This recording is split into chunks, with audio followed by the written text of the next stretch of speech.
जय गुरु जी। सारी संगत को जय गुरु जी। और सबसे पहले शुक्राना गुरु जी का कि ये मौका दिया है कि गुरु जी का सत्संग शेयर कर सकूं। और ये भी अपने आप में एक सत्संग है कि कल से मन में एक उम्मीद थी, एक विश थी कि कुछ स्पेशल करूं, क्या खीर बनाऊं या फिर मंदिर जाऊं, कुछ तो करूं क्योंकि पहला सोमवार है सावन का। बट स्कूल से लेट हो गई आते आते और कुछ भी नहीं कर सकी, कुछ भी नहीं। फिर शाम को जब अंकल का कॉल आया कि आंटी आप करोगे, तो थोड़ी स्केप्टिकल थी कि अचानक से मैं कर पाऊंगी, प्लस लेट होगा एंड ऑल। पर फिर सोचा नहीं, कर लेती हूँ। जब वेट कर रही थी तब ये रियलाइज हुआ ये गुरुजी की ब्लेसिंग है कि मैं कुछ स्पेशल करना चाहती थी। और इससे ज्यादा स्पेशल तो शायद कुछ भी नहीं हो सकता कि गुरुजी की प्यारी संगत के सामने मुझे ये मौका मिला है कि आज मैं अपना सत्संग शेयर करूं। तो इसके लिए गुरुजी बहुत बहुत शुक्राना, थैंक यू कि आपने मेरा जो स्पेशल कुछ करने का मन था उसको आपने इस तरह से पूरा किया। तभी हम बोलते हैं ना, हम जो गुरुजी से कुछ भी मांगते हैं, हम कुछ भी हमारी इच्छा होती है, गुरुजी उससे ज्यादा बड़ा हमें कुछ देते हैं।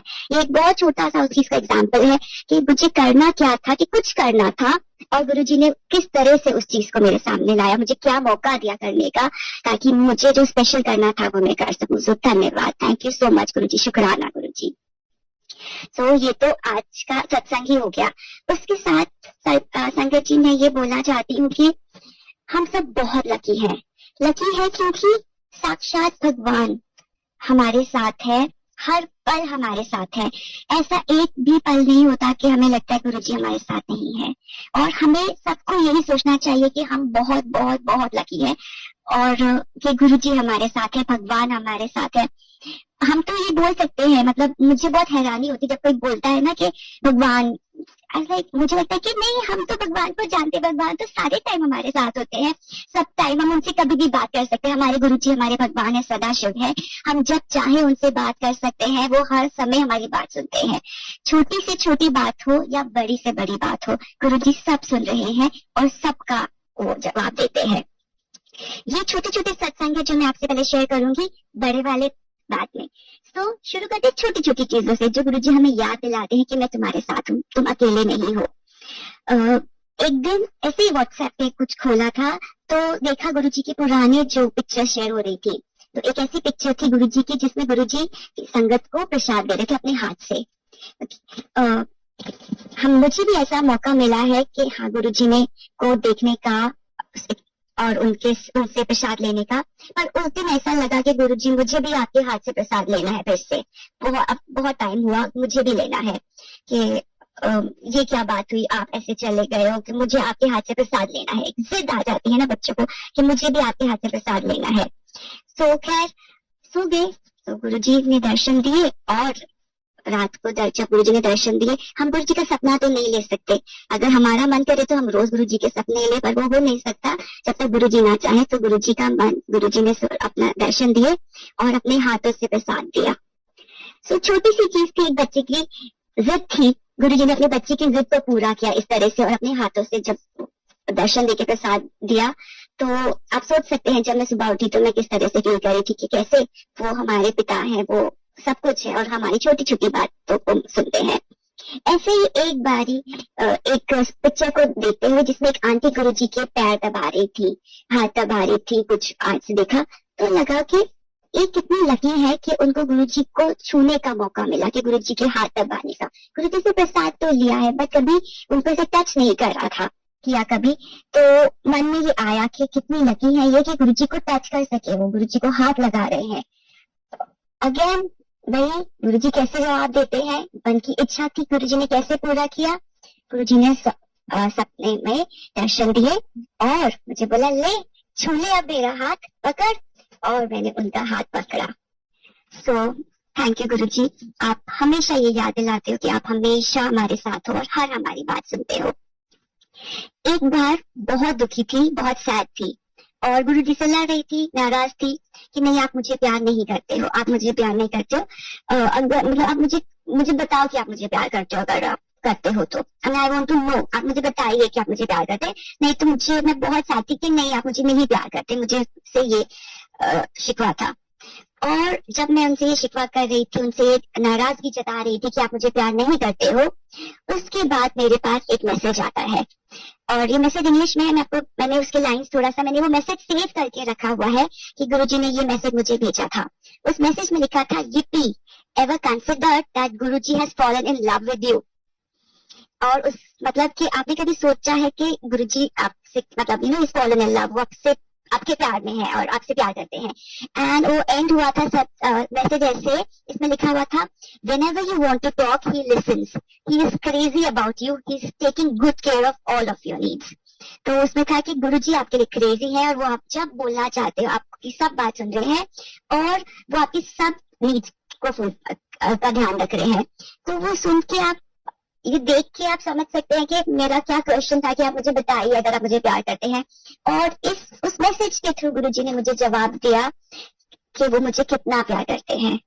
आई एम श्योर आप सबको ये चीज आपने कहीं ना कहीं महसूस की होगी कि हमारे हर मैं बार बार, और ये सबको यही कहती हूँ कि जब कोई मुझे गुरुजी के बारे में पूछता है तो मैं यही बोलती हूँ कि वो हमारी हर छोटी सी चीज का ख्याल रखते हैं और हर बड़ी से बड़ी चीज तो प्रॉब्लम आती है तो उसको रोक लेते हैं, और अगर कुछ परसेंटेज हमको उसको सहना भी पड़ता है तो वो हमको शक्ति देते हैं कि हम उन सारी प्रॉब्लम्स को हम। अच्छा, मैं कंटिन्यू करती हूँ, आई होप आप सब सुन पा रहे हैं। अब हम बात करते हैं जब बड़ी मुसीबत जब हमारे ऊपर कुछ आती है तो गुरुजी कैसे हमारी मदद करते हैं। मेरे फादर की डेथ हो गई थी जब मैं फर्स्ट ईयर कॉलेज में थी। मेरा छोटा भाई है, मेरी मॉम एक हाउसवाइफ है, और मेरे पापा की जब पापा की डेथ हुई थी उसके कुछ टाइम बाद ही मेरी मामा को किसी ने गुरुजी के बारे में बताया था और उन्होंने जाना शुरू किया और वो हमको भी ले गए थे। तो और मम्मा ने बहुत मेहनत करी, और क्योंकि वो हाउस वाइफ थी पहले मैंने ऐसे काम नहीं किया था, बट पापा की डेथ के बाद उन्होंने अपना एक बिजनेस शुरू किया बहुत मेहनत करके। बाय गुरुजी ग्रेस, गुरुजी की भी कृपा है कि अब उनकी खुद की शॉप है और बहुत अच्छे से उन्होंने अपनी गुरुजी ने मम्मा को हौसला दिया कि वो अच्छे से हमको भी सेटल कर सके और खुद भी सेटल हो सके। तो मम्मा ने बहुत मेहनत करी और अच्छे से सब किया। और 2010 में मम्मा को कैंसर डायग्नोज हुआ। तो आप सोच सकते हैं कि हमारे लिए तो मम्मा ही हमें दिखती थी। सो जब उनको कैंसर डायग्नोज हुआ तो वो कैसा रहा होगा। मेरा भाई मुझसे छोटा है और उस समय मैं जॉब तो कर रही थी, बट स्टिल पापा नहीं थे, बट फैमिली थी जो सपोर्टिव थे, मेरे चाचू और वो बहुत सपोर्टिव थे। फिर भी अब पता चला है कैंसर है, ट्रीटमेंट कहाँ से करे, कैसे करे, अपनी तरफ से फ्रेंड्स एंड ऑल सबकी हेल्प लेके बहुत कोशिश करी कहाँ जाए ट्रीटमेंट के लिए। आप समझ सकते हैं बहुत परेशान थे, गुरुजी को बहुत क्वेश्चन भी कर रहे थे, गुरुजी आपने क्यों कर दिया ये, ऐसा क्यों किया आपने। उस समय आते हैं ऐसे ख्याल, नहीं आने चाहिए, अब पूरा विश्वास रखती तो जितनी परेशानी हुई थी वो भी ना होती।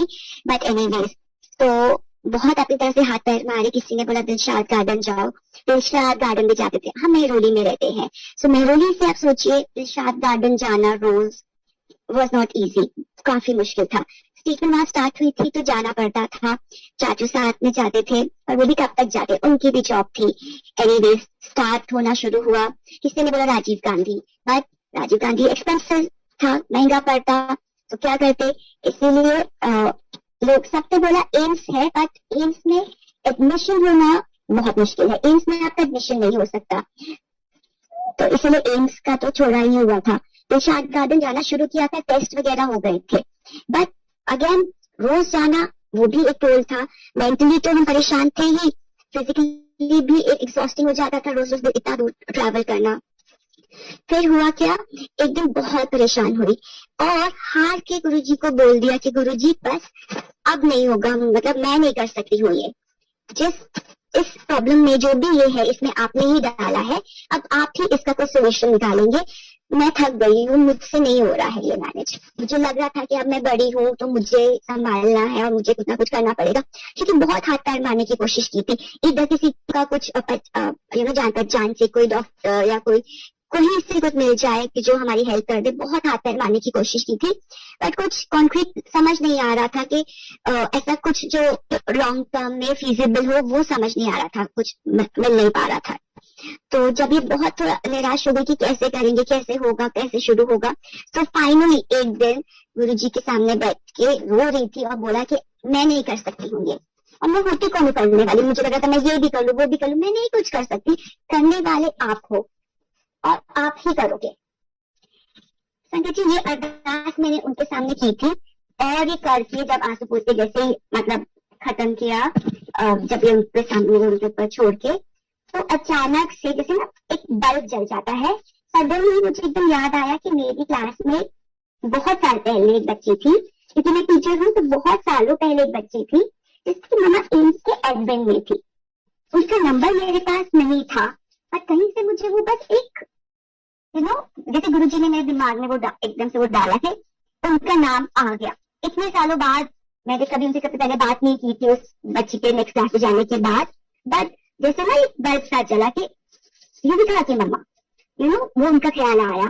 किसी को कॉल किया एक कलीग को, उनके पास नंबर था उनका और उनका नंबर मिला। आप मानेंगे नहीं, उनको मैंने जैसे बताया तो उन्होंने मुझे बोला मैम आपके लिए कुछ भी, आप टेंशन मत लीजिए, करेंगे।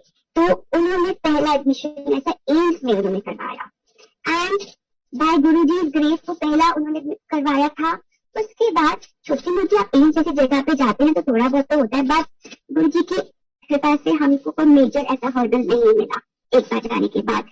इनफैक्ट गुरुजी की अगेन मैं बोलती हूँ कि गुरुजी ने मम्मा को जो डॉक्टर दिया, हम वीवर तो हमें बोला गया था हमें किसी और डॉक्टर के पास जाना है, और जिनके पास हम पहुंच गए उनका नाम सेम था, वो नहीं थे जिनके पास हमें जाना था, बट देन वो गुरुजी ने उनको हमें भेजा था क्योंकि उन्होंने इतना मम्मा का ख्याल रखा। वो एक यंग डॉक्टर थे, छोटे थे, बस हम लोग मम्मा से उनका वो हुआ कनेक्शन। मम्मा रो रही थी कि मेरे बच्चों का क्या होगा, कि अगर मुझे कुछ हो जाए, तो उन्होंने जैसे मम्मा को समझाया एंड ऑल, और उसके बाद पूरा मम्मा का ख्याल रखा पूरे टाइम जब तक उनकी ट्रीटमेंट चली।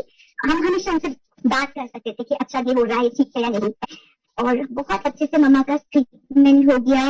और बाय अगेन गुरुजी की कृपा से मम्मा ठीक, मम्मा का ट्रीटमेंट का जब रिजल्ट आया वो बिल्कुल ठीक थी। अब मम्मा के ट्रीटमेंट को 10 साल से ज्यादा हो गए, 12 साल हो गए मम्मा का ट्रीटमेंट। वो हर साल एम्स में जाती है अपना ट्रीटमेंट चेकअप करवाने के लिए, ईयरली चेकअप। और अगेन हम हर साल हर टाइम ये कहते हैं थैंक यू गुरुजी कि आपने मम्मा को ठीक किया और अभी भी बिल्कुल ठीक कर, ऐसे ही उनको ठीक रखिएगा। और वो जो डॉक्टर थे जिन्होंने मम्मा का इतना ध्यान रखा, हम उनको अपने गुरुजी के बारे में हमने उनको बताया कि हमें लगता है कि गुरुजी ने ही उनको भेजा था, जिस तरह से उन्होंने हमारा साथ दिया। एंड अगेन गुरुजी की कृपा से वो डॉक्टर जो सिर्फ जूनियर डॉक्टर थे, अब वो बहुत बड़े डॉक्टर बन गए हैं, और दिल्ली में नहीं है, वो बाहर कहीं है, बट वो बहुत बड़े डॉक्टर बन गए हैं।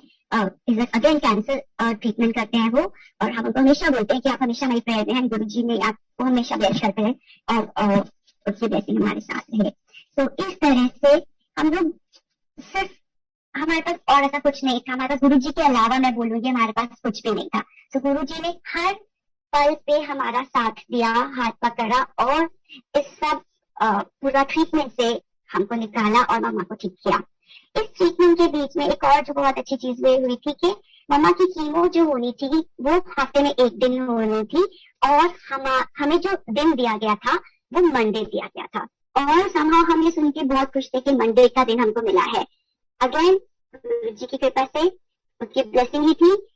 हर कीमो के बाद लोग इतना था, मतलब कीमो के अलग अलग असर होते हैं, बाद में मम्मा के साथ हम लोग हर कीमो के बाद गुरुजी मंदिर जाते थे, बड़े मंदिर जाके माथा टेक के तब हम वापस आते थे। इसी दौरान मम्मा को दर्शन दिए गुरुजी ने, लोटा ब्लेस के उनके उसमें लोटा आया और हमने लोटा ब्लेस करवाया था।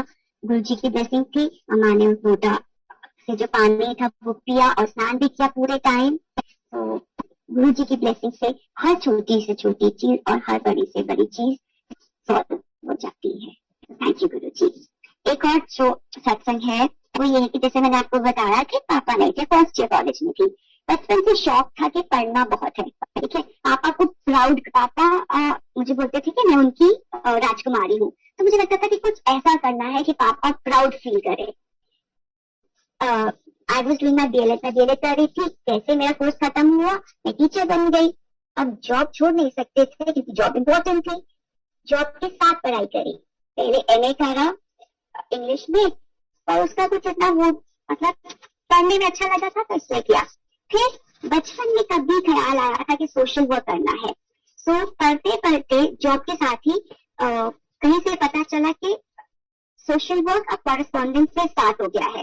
थोड़े टाइम के लिए चिदम्बरम जाना पड़ता है कॉन्टैक्ट प्रोग्राम, पर आप कर सकते हैं। तो बहुत खुशी हुई कि कुछ करने जो सोचा था कभी ये करूंगी वो कर पाऊंगी। तो मैं चिदम्बरम गई, वहां से मैंने मास्टर्स ऑफ सोशल वर्क कर लिया। वो करने के बाद मुझे मुझे किसी ने बोला कि आप आगे एमफिल क्यों नहीं करते। मुझे लगा कि मैं एमफिल कैसे करूंगी। एमफिल दिल्ली यूनिवर्सिटी में कितने सारे कैंडिडेट्स होते हैं जो एमफिल के लिए अप्लाई करते हैं रेगुलर कॉलेज से, एंड ऑल पूरी इंडिया में कितने बड़े बड़े कॉलेजेस होते हैं जहाँ से बच्चे पढ़ के आते हैं और वहाँ के एडमिशन के लिए ट्राई करते हैं। मैंने तो डिस्टेंस लर्निंग से सोशल वर्क किया है, मुझे तो वो सब आता भी नहीं है जो वो सब लोग करते हैं। बट थोड़ा प्रिपेयर किया, जितना कर सकती थी उतना प्रिपेयर किया, कहीं कहीं से हेल्प ली। गुरुजी हमेशा किसी ना किसी को भेज देते हेल्प के लिए जो मुझे थोड़ा सा गाइड कर सके। ये चीज मैंने नोटिस की है, कभी भी कहीं भी प्रॉब्लम में फंसी हूँ या कुछ भी चाहिए, गुरुजी ने कोई ना कोई गाइड जरूर भेजा है। सो किसी ने हेल्प की एंड ऑल दैट, और अप्लाई कर दिया। और मुझे अभी भी ये लगता है, मतलब मुझे पता है, लगता है कि ये सच्चाई यही है कि किसी जिसने कॉरेस्पॉन्डेंस से कोई कोर्स किया हो, सोशल वर्क किया हो, उसको दिल्ली यूनिवर्सिटी के एमफिल के रेगुलर प्रोग्राम में एडमिशन मिल जाना, वो सिर्फ गुरुजी ही कर सकते थे। गुरुजी की ही ब्लेसिंग थी कि और कुछ भी नहीं था। तो ये तो बिल्कुल भी आसान नहीं था। जब मैं पेपर दे रही थी, मैं लोगों को देख रही थी, तो मुझे लग रहा था कि ये कहाँ कहाँ से आए हैं, ये मतलब मैं यहाँ पे मैं कैसे एक तो क्लियर ही कैसे करूंगी। क्लियर हो गया तो भी बहुत हैरानी थी कि क्लियर कैसे हो गया। एंट्रेंस क्लियर होने के बाद इंटरव्यू होता है, और वो भी जब क्लियर हुआ तो बस लगा कि ये गुरुजी ही चाह रहे थे कि मैं ये कर लूं और मुझे अपॉर्चुनिटी मिली।